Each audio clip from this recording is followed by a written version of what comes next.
ఒకసారి ఒక గొప్ప గురువు తన శిష్యులతో కలిసి మార్కెట్కి వెళ్ళాడు. అతని చేతిలో కొత్తగా ముద్రించిన 500 రూపాయల నోటు ఉంది. అందరూ చూస్తుండగా ఆయన అడిగాడు, ఈ నోటు విలువ ఎంత? శిష్యుడు చెప్పారు, ఆచార్య 500 రూపాయలు. అప్పుడు గురువు ఆ నోటిని మడిచాడు. ముక్కలు కాకుండా బలంగా నలిపాడు. చాలా మురిగ్గా చేశాడు.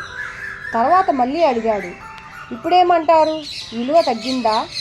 శిష్యుడు సమాధానం ఇచ్చారు, లేదు గురువు గారు, అది ఇప్పటికీ 500 రూపాయలకే విలువ. అప్పుడు గురువు చిరునవ్వుతో అన్నాడు, అదే మనిషి విలువ కూడా. ఎవరో నిన్ను నిర్లక్ష్యం చేసినా, నలిపినా, అవమానించినా నీ అసలు విలువ మాత్రం తగ్గదు. నిన్ను నువ్వు ఎలా చూస్తావో అదే ముఖ్యం. శిష్యుడు మౌనంగా తలలు ఊపారు.